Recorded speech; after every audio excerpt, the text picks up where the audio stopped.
CH-16 मैं संभालूंगा तुम्हें। वन्या सगाई पर बहुत खुश थी, पर फिर कुछ ऐसा हुआ कि सबकी जिंदगी तबाह हो गई। वन्या ने अपना डांस पूरा किया, तभी एक अर्थी उस हाल में आई। उस पर सिद्धार्थ लेटा था। पहले सिद्धार्थ का चेहरा सफ़ेद चादर से ढका हुआ था, लेकिन जब चादर हटाई गई तो सिद्धार्थ का चेहरा देख सबको झटका लगा। जो इंसान अपनी सगाई के लिए, अपने इस पल के लिए इतना एक्साइटेड था कि आज जब वो पल आया तो वो इंसान क्यों नहीं है उस पल को जीने के लिए। सच कहते हैं लोग, इंसान की बिसात इतनी सी है कि इंसान पल भर में याद बन जाता है। सिद्धार्थ को ऐसे सफ़ेद चादर में लिपटा देखकर दर्शनी जी अपने होश खो बैठी और एकदम की आवाज़ के साथ बेहोश होकर गिर गई। आखिर ऐसा होता भी क्यों न, ये पल एक माँ की ज़िंदगी में कभी नहीं आना चाहिए। सबसे दर्द भरा पल एक माँ के लिए यही होता है, अपने बच्चे की इतनी सी खरोच पर सारी दुनिया से लड़ने वाली माँ अपने बच्चे को इस हाल में देखकर हार जाती है।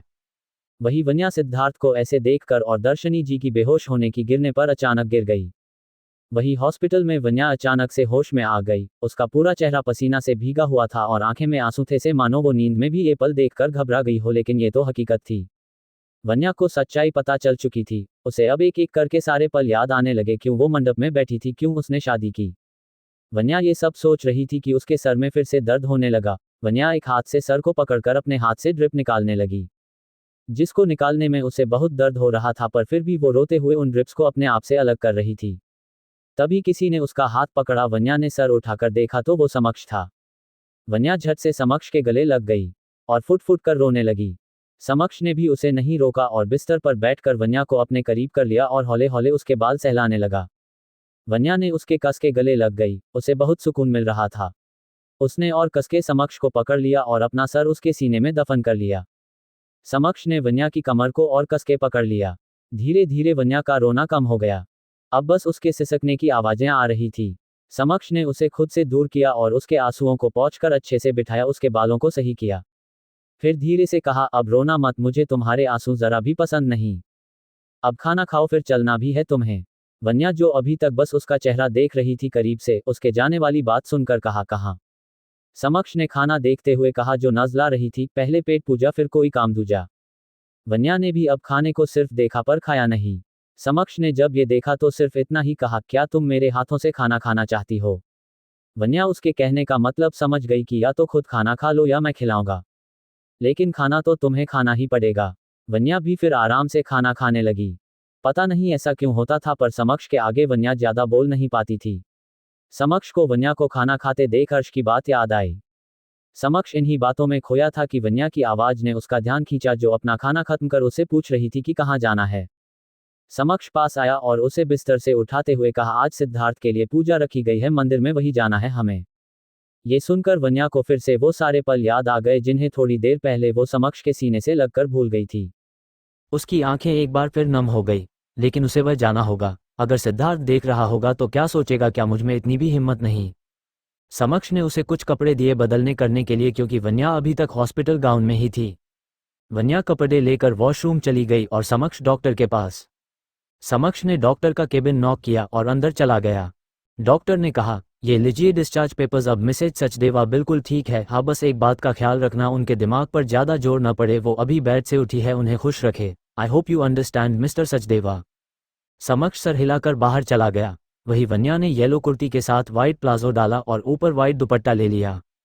वन्या जैसे ही वॉशरूम से बाहर आई तो उसने समक्ष को एक फाइल पढ़ते देखा, जिसे उसने बंद कर दिया। वन्या को देखकर फिर वन्या का हाथ पकड़कर उसे सोफे पर बैठा दिया।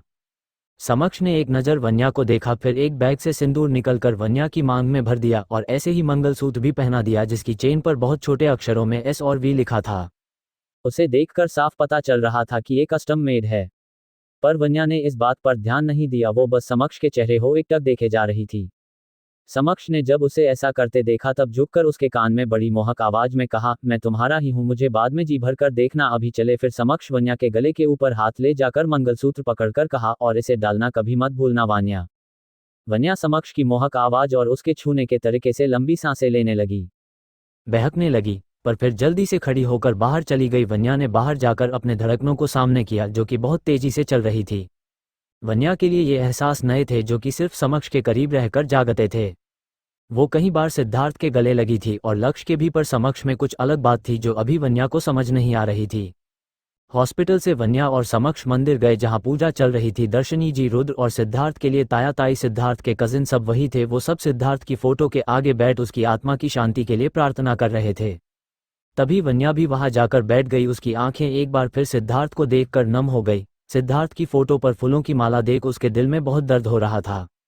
सिद्धार्थ उसका सब कुछ था, एक दोस्त, एक साथी, एक हमदर्द और सबसे बड़ी बात उसे बनाने वाला, कमजोर से हिम्मत वाली बनने वाला। जब सबने वन्या का साथ छोड़ दिया था, यहाँ तक कि लक्ष्य ने भी, तब उसने उसे संभला था और अब वो इस दुनिया में नहीं है। अब कौन संभालेगा उसे? अब कौन घुमाएगा उसे? कौन उससे हंसाएगा? वन्या ये सभी सवाल पूछ रही थी सिद्धार्थ से। तभी उसे अपने हाथों में एक हाथ महसूस हुआ।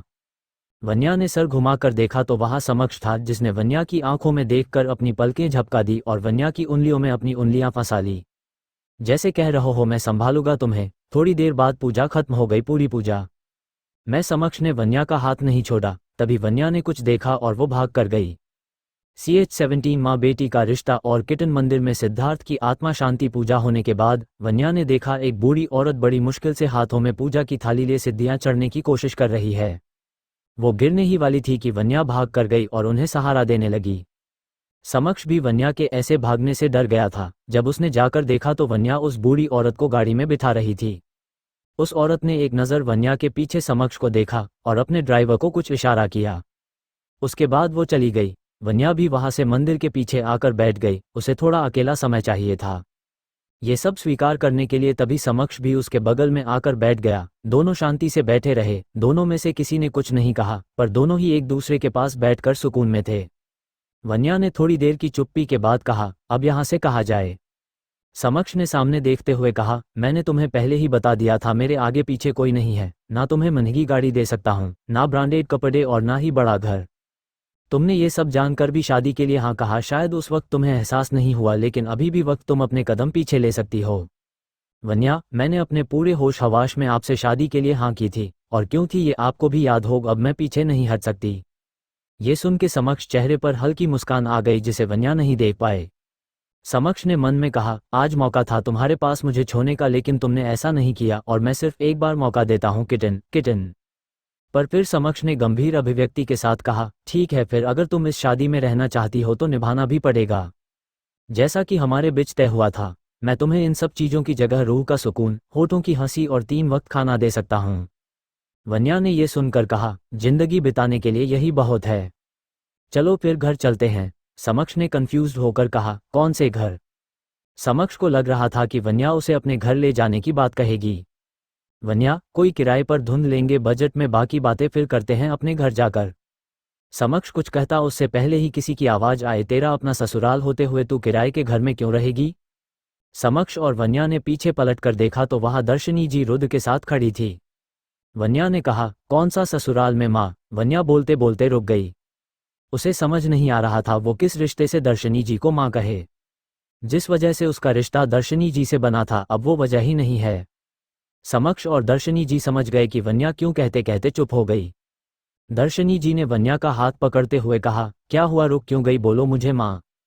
वन्या की आंखें ये सुन नम हो गई। दर्शनी जी ने वन्या के आंसू पोंछते हुए कहा, न बच्चे ऐसे नहीं रोते। मैं तुम्हारी माँ थी और हमेशा रहूंगी। तुम्हें बेटी इसलिए नहीं बनाया था कि तुम मेरे सिद्धार्थ की पसंद थी, बल्कि इसलिए बनाया था क्योंकि अगर मेरी बेटी होती तो बिल्कुल तुम जैसी होती। सिद्धार्थ तुम्हें मुझसे मिलाने वाला एक जरिया था, उसी की वजह से तुम मेरी जिंदगी में आई, मेरे घर की खुशियां बनकर। अगर वो चला भी गया है तो उसने ये कब कहा था कि साथ तुम भी रिश्ता तोड़ दो हमसे? और मैं मेरे सिद्धार्थ की पसंद को तो जाने दे सकती हूँ, लेकिन अपनी बेटी को कैसे जाने दूँ? क्या तू मुझे अब माँ नहीं मानती? वन्या ने रोते हुए दर्शनी जी को गले लगते हुए कहा, नहीं माँ, ऐसी बात नहीं है। मैंने तो हमेशा आपको माँ माना है, लेकिन अब मुझे समझ नहीं आ रहा था मैं किस रिश्ते से आपको माँ कहूँ। लेकिन अब आपने मुझे एक रिश्ता, एक हक दे दिया है, अब मैं आपको माँ कह सकती हूँ बिना किसी डर के। दर्शनी जी मुस्कुराते हुए, तो बस तय रहा, तुम दोनों मेरे साथ घर चलोगे? इस पर वन्या ने कहा, नहीं माँ, मैं उस घर में कैसे रह सकती हूँ, सब रिश्ते उलझ जाएंगे। दर्शनी जी, क्यों बचे, इतना मत सोच, जितना वो घर मेरे बेटे का था उतना ही मेरी बेटी का है। फिर दर्शनी जी इमोशनल होते हुए बोली, बड़ा मन था तुम्हें उस घर अपनी बहू और सिद्धार्थ की दुल्हन बनाकर लाओ, लेकिन ऐसी किस्मत कहा। फिर अपने आप को संभालते हुए चलो, जैसी भगवान की मर्जी। और तुझे सिद्धार्थ की दुल्हन ना सही, अपनी बहू तो बना ही सकती हूँ। समक्ष भले ही ये मानता हो उसका कोई नहीं है, लेकिन जब पहली बार सिद्धार्थ इसे घर लेकर आया था मुझसे मिलाने, तभी मैंने इसे अपना बेटा कहा था, इसके सर पर ममता का हाथ फेरकर आशीर्वाद दिया था। सिद्धार्थ ने भी इसे अपना भाई कहा था और समक्ष ने भी मुझे माँ का ना सही छोटी माँ का दर्जा जरूर दिया था, लेकिन उस दिन अगर वो सब न हुआ होता तो आज भी समक्ष सबसे पहले तुम्हें मेरे घर ही लाता, तेरा ससुराल कहकर। इस पर दर्शनी जी समक्ष को देखने लगी जो उनसे नजरें फेर कर खड़ा था। वन्या को समझ नहीं आया कि आखिर क्या हुआ था उस दिन जब इतना प्यार था समक्ष और सिद्धार्थ के बीच, तो उस दिन गोली सिद्धार्थ को समक्ष के घर पर ही क्यों लगी। क्यों समक्ष ने नहीं बताया वन्या को उसे कि दर्शनी जी उसकी छोटी माँ है जब वन्या गई थी समक्ष से मिलने। ये सिर्फ सवाल थे जिनके जवाब या तो दर्शनी जी दे सकती है या समक्ष। वन्या ने आखिर पूछ ही लिया, माँ क्या हुआ था उस दिन। इस पर दर्शनी जी कुछ कहती हैं उससे पहले ही समक्ष ने सर्द आवाज में कहा, अब कोई मतलब नहीं इन बातों का। जैसे उसे पसंद नहीं इन बातों का जिक्र होना, दर्शनी जी भी ये समझ गई। उन्होंने फिर कहा, हाँ पुरानी बातों का अब कोई मोल नहीं, तू चल मेरे साथ गाड़ी में जाकर बैठ, मैं पंडित जी से मिलकर आए। इस पर वन्या ने कहा, माँ मैं पहले इनसे पूछ लूँ, अब मैं अकेली नहीं हूँ, घर जाने का फैसला दोनों का होगा किसी एक का नहीं। दर्शनी जी को कुछ याद आया, फिर वो मुस्कान कर चली गई। समक्ष को भी हैरानी हुई इस बात पर जब वन्या ने कहा फैसला दो का होगा। उसे लगा था कि वन्या झट से हाँ कर देगी इस बात के लिए उससे बिना पूछे, आखिर रेंट के घर में रहना इतना आसान नहीं। कुछ था समक्ष के मन में जिसकी वजह से वो ना अपनी पहचान वन्या को बता रहा था और उसे वन्या को लेकर भी मन में कुछ था जिसकी वजह से वो हर एक मोड़ पर वन्या को परख रहा था। ऐसा क्या था उसके मन में ये तो समक्ष ही जाने। वन्या ने समक्ष को देखकर कहा, आप बताओ हमें वहां जाना चाहिए या नहीं। समक्ष ने कहा, हमें वहां जाना चाहिए, उन्होंने बड़े प्यार से हमें यह हक दिया है जिसे हम नकार नहीं सकते। इस पर वन्या ने कहा, वैसे भी कुछ दिन रह लेते हैं, उसके बाद कोई अच्छा सा फ्लैट लेकर वहां शिफ्ट हो जाएंगे, माँ का मान भी रह जाएगा और हम भी कुछ पैसे जोड़ लेंगे तब तक। इन सारी बातों के बाद वन्या और समक्ष घर की ओर चल पड़े। समक्ष वन्या के पीछे चल रहा था। चलते चलते उसने अपना फोन निकाला, एक नंबर पर जाकर उसने एक फोटो के साथ कुछ लिखकर सेंड कर दिया बिना किसी की नज़र में आए। उनको नहीं पता था वहां एक नया सियापा उनका इंतजार कर रहा है। वन्या और समक्ष जब घर के अंदर जाने लगे तो उन्हें दर्शनी जी ने ये कहकर रोक लिया कि वो घर की लक्ष्मी का गृह प्रवेश करना चाहती है।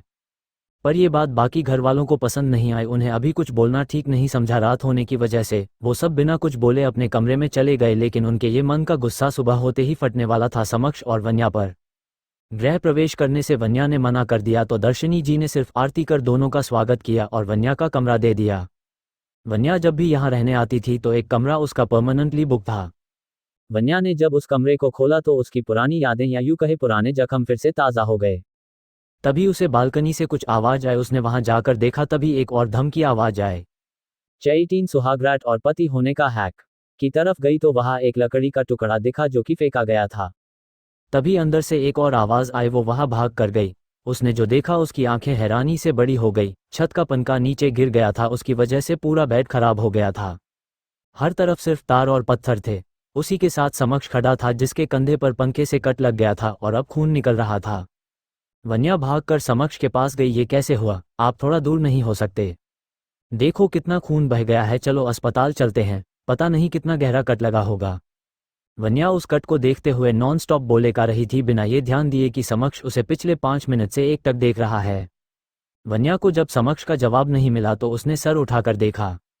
समक्ष की आंखों में उसे कुछ अजीब सा दिखा, जिसको देख उसने अपने कदम पीछे ले लिए। समक्ष की आंखें सुर्ख लाल थी जैसे किसी शैतान की होती है, साथ ही साथ उसकी आंखों में ना बन्या करने वाले इमोशंस थे। वन्या ने पहली बार समक्ष का ये रूप देखा था जब से वो उससे मिली थी। पर वन्या ने खुद को संभाला और अलमारी में से फर्स्ट एड बॉक्स निकाला और समक्ष को बाहर बालकनी के सोफे पर बैठाकर खून साफ करके बैंडेज करने लगी। समक्ष ने ये देखकर कहा, तुम्हें मेरी लाल आंखों से डर नहीं लगता? वन्या पट्टी करते हुए, नहीं, अब मुझे किसी से डर नहीं लगता। समक्ष ने फिर कहा, हमारी सुहागरात मनाने से भी नहीं। वन्या को यह सुनकर झटका लगा। उसे तुरंत समक्ष को देखा।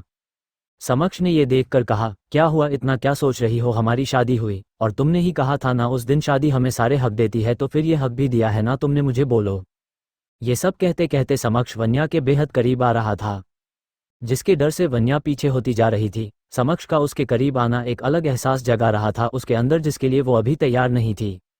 समक्ष वन्या को पीछे होते देख झट से वन्या की कमर पकड़ अपने बेहद करीब कर लेता है और अपनी एक उंगली उसकी ठुड्डी पर रख और चेहरा एक झटके में उठाते हुए कहता है, मेरे करीब तुम्हारा रहना जरूरी है, मुझसे दूर जाने की सोचना भी मत। मैंने अपने आप को तुम्हारा पति होने का हक दे दिया है, अब तुम्हारी बारी है। ये सब कहते हुए समक्ष वन्या के होठों के करीब जाने लगा और दूसरा हाथ जो कमर पर था उसे ऊपर की ओर ले जाने लगा। समक्ष ने वन्या का दुपट्टा उसे दूर कर फेंक दिया। वन्या उसके इस तरह करीब आने से घबराने लगी। उसकी सांसें भी बहुत तेज चलने लगी। उसके माथे पर भी आने लगा, लेकिन उसे पीछे हट जाना चाहिए या नहीं, वन्या यही सोच रही थी। समक्ष उसके होठों को छूने ही वाला था कि आखिर में वन्या ने हार मानते हुए कहा, प्लीज ये मत करना, मैं अभी तैयार नहीं हूं इनके सब के लिए। समक्ष ये सुन पीछे हट गया, लेकिन उसने वन्या को खुद से दूर नहीं किया। समक्ष ने वन्या की कमर पर पकड़ फिर से मजबूत करते हुए कहा, क्या हुआ, नहीं मानती इस शादी को, नहीं मानती मुझे अपना पति? वन्या ने जो नजरें अब तक नीची कर रखी थी उन्हें बिना डर के उठाते हुए जवाब दिया, अगर नहीं मानती होती कुछ तो इस वक्त इस कमरे में आपके साथ नहीं होती। अगर नहीं मानती होती कुछ तो आपकी बात मान यहाँ ना आती, जहाँ सिर्फ मुझे दर्द मिल रहा है इन पुरानी यादों के बीच। मैंने आपसे वक्त मांगा है, आपको खुद से दूर नहीं किया। फिर भी आपको अगर अपने पति होने का हक चाहिए तो मैं आपको नहीं रोकूंगी। ये कहकर वन्या ने अपनी आंखें बंद कर ली। समक्ष ने वन्या के चेहरे को देखा जो इस चांदनी रात में चमक रहा था और भी खूबसूरत लग रहा था। तेज हवाएं वन्या के चेहरे को छूकर उसके लंबे बालों को लहरा रही थी। ये देख समक्ष अपने होश खोने लगा, बहकने लगा। समक्ष से जब कंट्रोल नहीं हुआ तो उसने अपनी आंखें बंद कर वन्या के चेहरे को हाथों से भरकर उसके माथे को चूम लिया। यह एहसास होते ही वन्या के दिल की धड़कन रुक गई। उसे लगा समक्ष सच में उसके साथ सुहागरात मनाना चाहता है। इस ख्याल से ही वन्या का दिल कांप उठा। समक्ष के दिल को जब अभी भी शांति नहीं मिली तो उसने अपना बड़ा सा चेहरा वन्या की गर्दन में घुसा लिया और गहरी सांसें लेने लगा। वन्या साफ अपने बदन में हो रही हलचल महसूस कर पा रही थी। वो खुद दूर होती कि समक्ष ने बड़ी मोहक आवाज में वन्या के कान में कहा, वक्त दे रहा हूं तुम्हें, लेकिन अगर मुझसे कंट्रोल नहीं हुआ तो तुम्हें मुझसे कोई नहीं बचा सकता। ये कहकर समक्ष ने वन्या के कान को अपने होठों में दबा लिया। वन्या इस एहसास से मचल उठी, उसके मुंह से एक आह की आवाज निकल गई। अपना असर वो इस कदर वन्या पर देख मुस्कुराए बिना रह ना सका। तभी किसी ने दरवाजे पर नोक किया। वन्या झट से समक्ष से दूर हो गई और अंदर कमरे में चली गई। दरवाजे के बाहर एक नौकरानी थी जो खाना लेकर खड़ी थी। उसने वन्या को देखकर कहा, दीदी, बड़ी मैडम ने आपके लिए खाना भिजवाया है। वन्या का खुद का खाने का मन नहीं था, लेकिन समक्ष ने सुबह से कुछ नहीं खाया था। समक्ष को भूख लगी होगी, इसके लिए वन्या ने खाना रख लिया। वन्या बालकनी में समक्ष को बुलाने गई जो अपने फोन में व्यस्त था। खाना खा लो, वन्या ने ये कहा और प्लेट लेकर समक्ष के पास आ गई। समक्ष भी बिना कुछ कहे खाना खाने लगा। उसने एक टुकड़ा खाया ही था कि उसकी बाजू से फिर से खून बहने लगा। वन्या ने ये देख समक्ष को रोक दिया। आपके हाथ से खून बह रहा है, हाथ पर प्रेशर ना डाले। समक्ष ने कहा, तो खाना कैसे खाओ फिर? वन्या, मैं खिला देती हूँ। वन्या समक्ष को खाना खिलाने लगती है। साथ ही साथ समक्ष भी वन्या का हाथ उसके खुद की तरफ मोड़ उसे वो निवाला खाने को कहता है। समक्ष और वन्या ने अपना खाना खत्म किया। अब समस्या ये थी कि वो सोए कहा बेड पूरा खराब हो गया था और रात में सबको जगाना ठीक नहीं। वन्या को एक आइडिया आया। एक काउच बालकनी में था और एक अंदर रूम में। रूम वाला काउच वन्या धकलते हुए बाहर ले आई। बालकनी में दूसरे काउच के साथ अटैच कर दिया। थोड़ा स्पेस भी छोड़ा और उसके बीच में 2 बड़े तकिए रख दिए जिससे नींद में कोई गिरे ना। ये एक बिस्तर जैसा ही दिख रहा था। समक्ष बड़े आराम से अपनी नई बीवी की कलाकारी और उसका क्रिएटिव दिमाग देख रहा था। वन्या ने पलटकर समक्ष की तरफ देखा जैसे पूछ रही हो, कैसा लगा मेरा बनाया हुआ बेड? समक्ष ने भी एक्सप्रेशन से ही थोड़ा ओके रिस्पॉन्स दिया। फिर उस बेड के बीच में जो तकिए थे उन्हें हटा दिया और दोनों काउच को आपस में जोड़ दिया। फिर वन्या की तरफ देखा जैसे कह रहा हो, ऐसा होता है ये बिस्तर बिना दूरियों का। वन्या भी समझ गई, लेकिन उसने इग्नोर किया और अपने एक काउच पर ब्लैंकेट लेकर सोने लगी। समक्ष भी अपने काउच पर लेट गया और अपनी आंखें बंद कर ली। तभी पता नहीं समक्ष को अचानक क्या हुआ, उसने वन्या हाथ पकड़कर खींचा और उसकी कमर में हाथ डालकर अपने ऊपर कर लिया। वन्या शॉक होकर अपनी आंखें बड़ी कर समक्ष को देखने लगी। समक्ष ने तब भी अपनी आंखें नहीं खोली और वन्या का सर अपने सीने पर रखते हुए कहा, सो जाओ, मुझे घूरने से नींद नहीं आने वाली और मैं तुम्हें अपने करीब करके सो सकता हूँ, ये हक है मुझे। इस पर वन्या ने कुछ नहीं कहा और अपनी आंखें बंद कर जल्दी ही वन्या नींद में चली गई। उसे नींद में देख समक्ष ने उसे अपने और करीब कर लिया। सुबह वन्या नहाकर रूम से बाहर निकली और मंदिर की तरफ जाने लगी। रास्ते में ही किसी ने उसका हाथ पकड़ा लिया। वन्या ने पलटकर देखा तो वहां अनुज था, सिद्धार्थ के कजिन ब्रदर। अनुज ने कुछ कहा, वन्या कुछ कहती उसे पहल ही किसी ने अनुज के मुंह पर मुक्का मारा। CH-19 अनाथ और सबसे बड़ा रिश्ता। समक्ष की नींद सुबह ही खुल गई थी। उसने सर झुकाकर वन्या को देखा जो सारे जहां से बेखबर सुकून से सो रही थी। समक्ष ने धीरे से उसे साइड किया ताकि उसकी नींद न टूटे और खुद शॉवर लेकर छत पर चला गया। सुबह कुछ जरूरी मेल चेक करने के बाद निमित का फोन आया जिस पर बाकी दोस्त कॉन्फ्रेंस में थे। समक्ष ने फोन उठाकर कहा, क्या खबर है? निमित पंखे को जान करके गिराया गया है। ये काम उस घर के मेंबर में से ही किसी ने किया है। मैं तुम्हें फुटेज भेज रहा हूं, जिसने ये किया है पता चल जाएगा। फिर अर्पित ने कहा, समक्ष उस घर में भाभी को खतरा है, वो लोग उसकी जान के पीछे पड़े हैं, उन्हें वहां रखना सुरक्षित नहीं है। जिविन ने भी इस बात पर अपनी सहमति जताई। समक्ष ने कुछ सोचकर कहा, अर्पित तापस इंडिया वापस आ गया है, उसको कहो हमारे होटल का लास्ट स्वीट तैयार करवाए और स्टाफ को समझा दे कि वन्या के सामने कैसे व्यवहार करना है। अर्पित कंफ्यूज होते हुए, लेकिन क्यों समक्ष, आज ही हमें यहाँ से निकलना पड़ सकता है। निमित ने कहा, मतलब तू चंडीगढ़ से दिल्ली आएगा? समक्ष, हाँ, वन्या को अब यहाँ खतरा हो सकता है, और उस मंदिर वाली औरत की भी खबर निकलवाओ, उसमें कुछ अजीब है। ये सुनकर सारे दोस्त अपने काम पर लग गए। वही वन्या जब उठी तब उसे समक्ष नहीं दिखा कहीं, फिर उसने पहले शावल या फिर वो मंदिर की तरफ जाने लगी। बीच में ही उसकी सीढ़ियों के पास अनुज मिला। अनुज को देख वन्या ने उसे हल्की सी स्माइल दी और आगे बढ़ गई, तब उसका हाथ अनुज ने पकड़ लिया। वन्या ने पलटकर अनुज को देखा और अपना हाथ छुड़वाने लगी। अनुज हल्का हंसते हुए, अरे इतनी भी क्या जल्दी है, छोड़ देंगे तुम्हारा हाथ, बस दे दो हमें भी एक रात। वन्या ये सुनकर हैरान रह गई और अपना हाथ छुड़वाते हुए कहा, भैया ये क्या कह रहे हैं आप, छोड़िए मुझे। अनुज ने उसका हाथ और कसकर पकड़ते हुए कहा, अरे भैया तो मैं सिद्धार्थ का लगता था, जो अब इस दुनिया में है ही नहीं। सोचा उसके जाने बाद तुम्हें अपना कंधा दूंगा रोने के लिए, और बदले में तुम मुझे वो जो मैं चाहता हूं, लेकिन बीच में ही वो साले अनाथ समक्ष आ गए।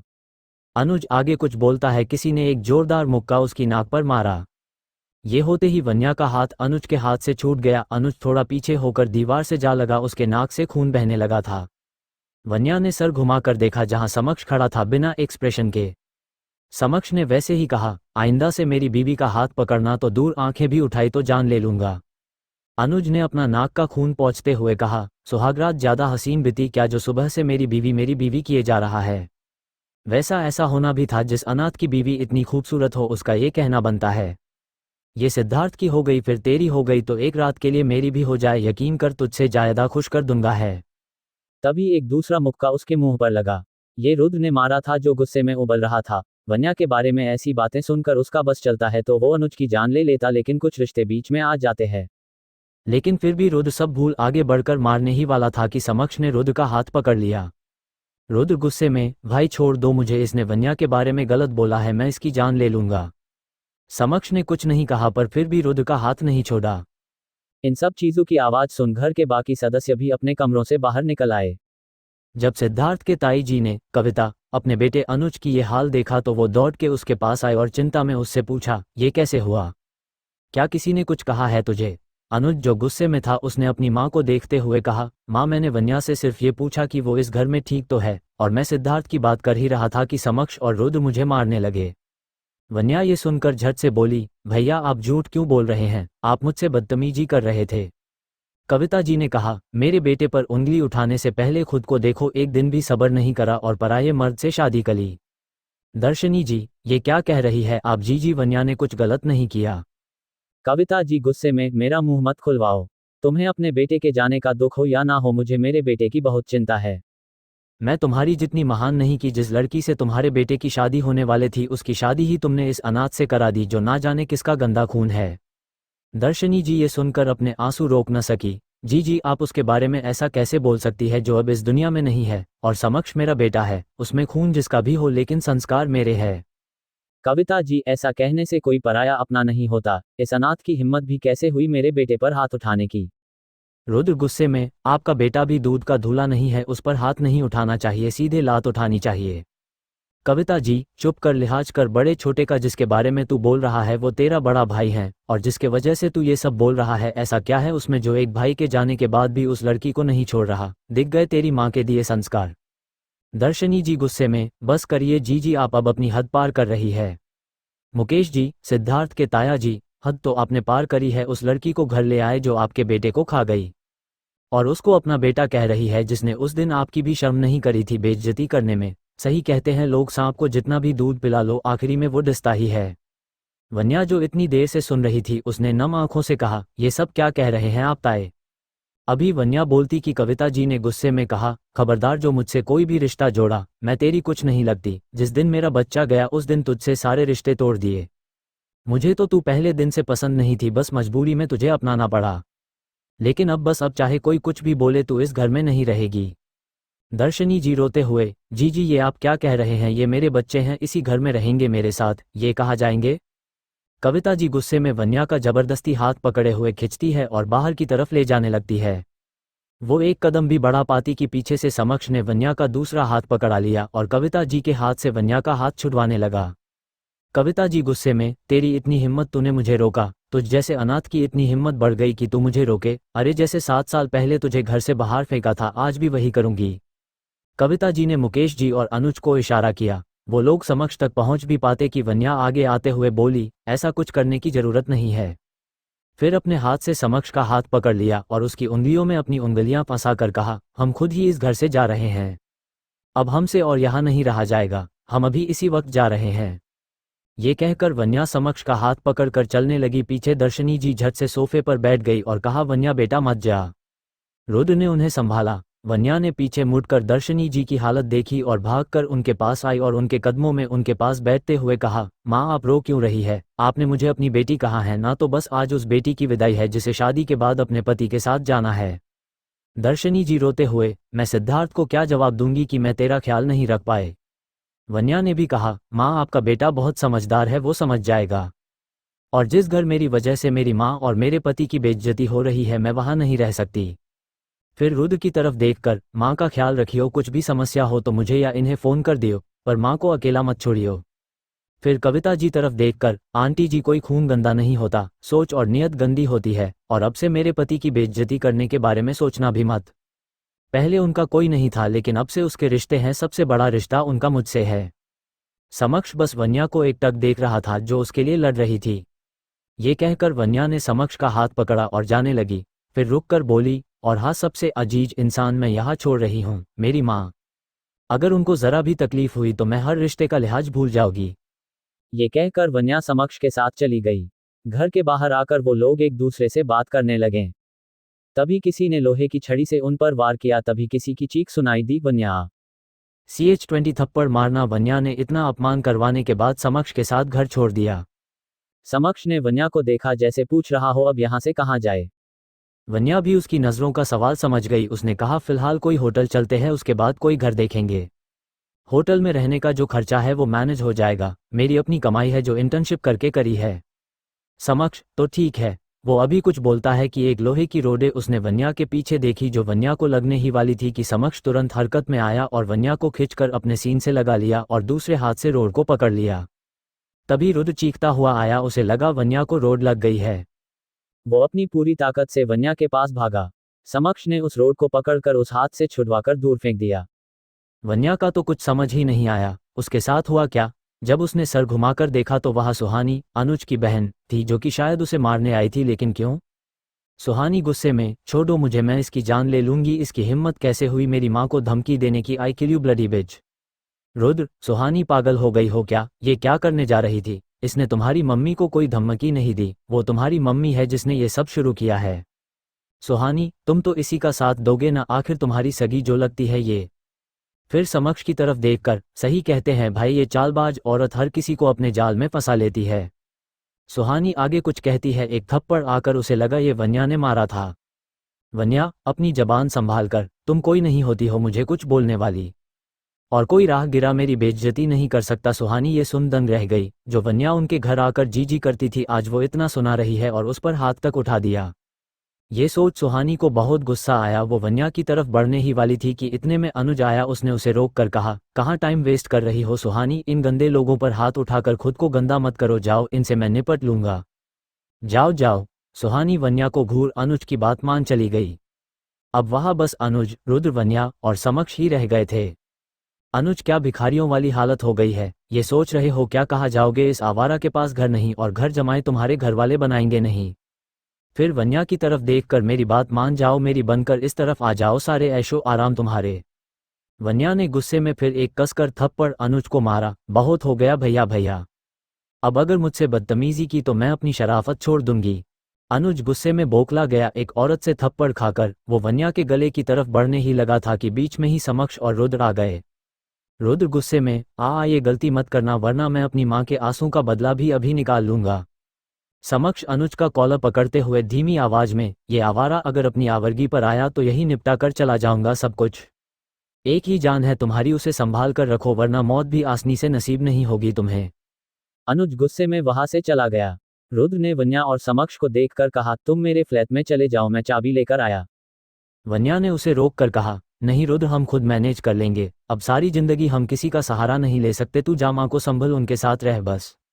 रुद्र ने कुछ बोलना चाहा मगर समक्ष को देखकर रुक गया और चला गया।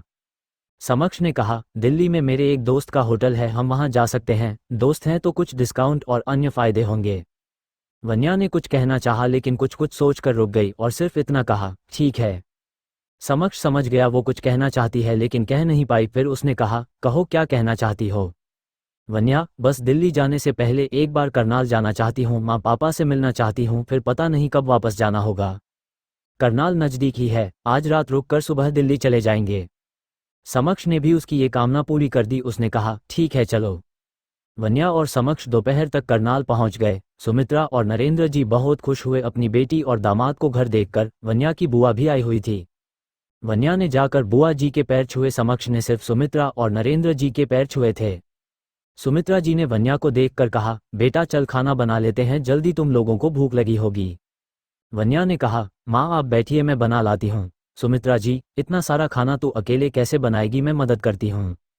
वन्या, अरे इतना सारा कहा है, हम लोग ही तो है, बस मैं बना लाती हूँ, आप बैठो। ये कहकर वन्या किचन में चली गई। थोड़ी देर बाद ही समक्ष किचन में आया। उसने देखा वन्या अप्रैल बांधने की कोशिश कर रही थी, क्योंकि आज उसने पिंक कलर का सिंपल पैंट सूट पहना था जिस पर खाने के दाग अगर लग गए तो आसानी से नहीं जाएंगे। समक्ष ने जाकर वन्या का अप्रैल बांधा और हल्का सा वन्या के ईयरलोब को काट लिया। अचानक से वन्या के बदन में कट सा दौड़ गया, वो झट से पलट गई। समक्ष के चेहरे पर कोई एक्सप्रेशन नहीं था, जैसे उसने कुछ किया ही ना हो। वन्या अपने आप को संभालते हुए, आपको कुछ चाहिए क्या? समक्ष, हाँ वो फ़ोन का चार्जर और एक लैपटॉप, कुछ काम था, और एक रूम भी जहाँ कोई डिस्टर्ब ना करे। वन्या, आप मेरे कमरे में चले जाओ, वहाँ मेरा लैपटॉप है और चार्जर भी। समक्ष, कहाँ है कमरा? वन्या, फर्स्ट फ्लोर पर राइट साइड में सेकंड। समक्ष एक पानी की बोतल लेकर चला गया। वन्या खुद में, इनके चेहरे पर कोई एक्सप्रेशन नहीं आता क्या कभी, एक्सप्रेशन लेस इंसान। थोड़ी ही देर में वन्या ने पूरा खाना बना लिया, सबको सर्व किया। सुमित्रा जी ने खाते हुए पूछा, दामाद जी ने खा लिया खाना? वन्या, माँ वो अभी कुछ काम में बिजी है, आप लोग खाकर आराम कर लो, मैं खिला दूंगी खाना। लगभग शाम होने को आई थी, घर के बाकी लोग आराम कर रहे थे। वन्या ने भी थोड़ी बुक्स पैक करी जो उसे साथ ले जानी थी। वन्या ने खाना गर्म किया और अपने कमरे पर पहुंचकर नॉक किया। अंदर समक्ष जो अपने काम में डूब गया था, उसने टाइम देखकर लैपटॉप बंद किया और कहा, अंदर आ जाओ। वन्या खाना लेकर अंदर आई, खाना खा लो, वन्या ने खाना सर्व करते हुए कहा। समक्ष, तुम खिला दो। वन्या और समक्ष ने अपना खाना खत्म किया तो समक्ष ने कहा, मैं कुछ काम से बाहर जा रहा हूँ, रात तक आ जाऊंगा। वन्या, कैसे जाओगे? समक्ष कंफ्यूज्ड होते हुए, टैक्सी से। वन्या एक की देते हुए, ये कार की चाबी है, आप इसे ले जाओ। समक्ष कुछ कहता कि वन्या ने कहा, मैं अपने पैसे का कोई रोब नहीं दिखा रही, बस ये कह रही हूँ शादी के बाद एक लड़की का हक पति की हर चीज पर है तो ये बात लड़कों पर भी लागू होती है। समक्ष ने आगे कुछ नहीं कहा और वन्या के गाल पर किस करके चला गया। वन्या बहुत चिकी सी उसे देखती रह गई। शाम के वक्त वन्या अपना सामान पैक कर रही थी, तभी उसके दोस्त मिलने आए। वन्या सबसे मिली और लंबी बातें चली। अब रात होने को आई थी, सभी चले पड़े अपने घर की तरफ। वन्या ने नोटिस किया लक्ष्य उससे बात नहीं कर रहा था। वन्या ने पूछा, क्या हुआ, कोई बात है क्या? लक्ष्य तेरे रब्बर की ताकत देख रहा था। वन्या थोड़ा हंसकर, हंसी आ रही होगी ना मेरी किस्मत को देखकर। लक्ष्य नहीं, जिसने मुझे हंसना सिखाया, मैं उस पर नहीं हंस सकता हूँ, लेकिन दुख बड़ा है इस बात का कि मुझे हंसाने वाली इतना रोई है। वन्या नम आंखों से खुशी हुई सुनकर कि तू मेरे लिए दुखी है। लक्ष्य, वन्या मैं ये नहीं कहूँगा इस शादी को तोड़ दे, लेकिन मैं ये भी नहीं कहूँगा कि इस शादी को जिंदगी भर निभा। जहाँ जरूरत पड़े बस मुझे फ़ोन कर दियो, मैं सब ठीक कर दूंगा। ये कहकर लक्ष्य वन्या को गले लगाने लगा, लेकिन ये सोचकर रुक गया कि अब उस पर किसी और का हक है। वन्या ने लक्ष्य को गले लगाते हुए कहा, मुझ पर भले ही किसी और का हक हो, लेकिन एक दोस्त के गले लग सकता है। और मेरे साथ जो हुआ वो उस रब्बर की मर्जी थी, लेकिन तू अपनी जिंदगी में आगे बढ़ और खुश रह, बस जहाँ जरूरत पड़े तू भी मुझे याद कर लियो। लक्ष्य हंसते हुए, ऐसे तो तेरा तलाक हो जाएगा, मुझे तेरी जरूरत हर मोड़ पर रहेगी। वन्या हल्का सा लक्ष्य को मारते हुए, ऐसा कुछ नहीं होगा, मेरा रब्बर तेरे साथ रहेगा। लक्ष्य और वन्या अपनी दोस्ती को दोस्ती पर छोड़कर आगे बढ़ गए अपनी अपनी लाइफ में। रात के वक्त वन्या हाल में बैठकर समक्ष का इंतजार कर रही थी। वो अभी तक नहीं आया था, घर के बाकी सदस्य सो चुके थे। तभी सुमित्रा जी कमरे से बाहर निकलकर आई वन्या को हाल में इंतजार करते देख उसके पास बैठ गई। वन्या सुमित्रा जी को देख, माँ आप सोई नहीं अभी तक? सुमित्रा जी, जब मेरी बेटी जाग रही है तो मैं कैसे सो सकती हूँ? क्या बात है, दामाद जी आए नहीं अभी तक? वन्या, माँ बस आते ही होंगे। सुमित्रा जी वन्या को देख, तू इस शादी से खुश तो है ना? सुमित्रा जी का ये सवाल सुन वन्या के चेहरे के भाव बदल गए। सुमित्रा जी ने फिर कहा, तेरी शादी में बहुत सी मुश्किलें आएंगी लेकिन हारना मत। अपने रिश्तों को संजोने के लिए, मजबूत बनाने के लिए अपने रिश्ते में कदम बढ़ाती रहना। जिस दिन रुक गई उस दिन रिश्ता बढ़ने से रुक जाएगा, शायद टूट भी जाए। इसलिए सोच विचार करके फैसले लेना। मुझे पता है मेरी बेटी ये कर लेगी। वन्या मुस्कुराकर बहुत अच्छे से। तभी समक्ष आया एक नज़र वन्या को देख सीधे कमरे की ओर चला गया। वन्या कमरे में खाना लेकर गई। वन्या ने खाना खाने को कहा ही था कि समक्ष ने गुस्से में वन्या पर हाथ उठा दिया।